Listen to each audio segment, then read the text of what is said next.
Hey there! How often do you feel too drained to do anything productive? In this video, we'll talk about your energy, especially mental energy, because no matter how motivated you are, and no matter how easy a task might be, if you don't have enough mental energy, you won't be able to do it. There are three main reasons your mental energy might be low: lack of quality sleep, spending too much mental energy, and not replenishing your energy properly. So let's fix them one by one. First, let's talk about sleep. I'm not going to overwhelm you with a bunch of sleep advice, not because sleep isn't important, but because your sleep will often improve naturally as you apply the ignition protocol consistently. So let's instead take a deeper look at second possible cause of low mental energy. And it's really simple. Your mental energy drops when you spend too much of it. And spendure depends on only one main factor: how many thoughts you have through the day. Every thought is nothing else but an electric signal that runs through synapses in your brain, and electricity is made from nutrients in your brain cells. So the more thoughts you have, the more nutrients are burned and converted to electric signals. So if your mind is racing and overthinking all the time, it is no surprise you feel mentally drained.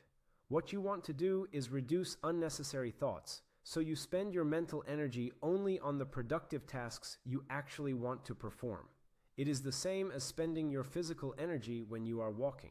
Walking on flat ground, for example, is not that hard. But now imagine you are walking while carrying a heavy backpack on your shoulders. Not only will the task of walking feel much harder to you, you will also be spending a lot more energy and feel tired sooner.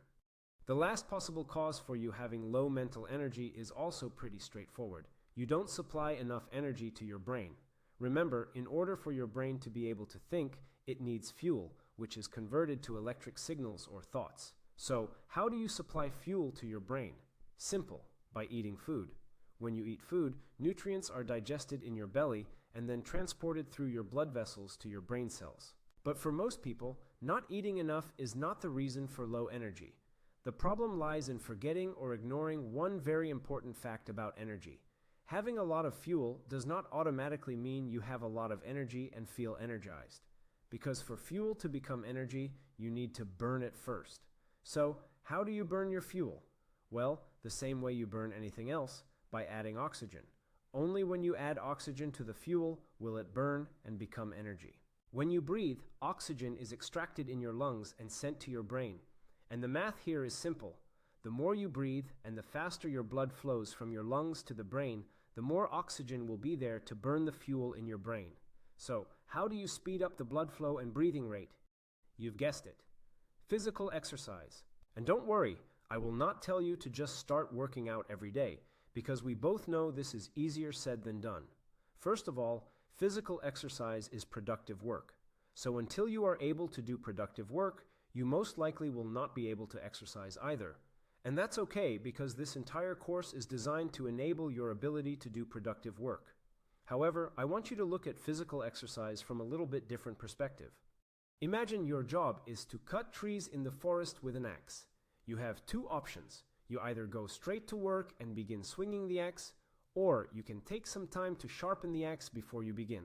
If you sharpen the axe, your work later will be easier, and you will be able to do it for longer, which means you will be more productive.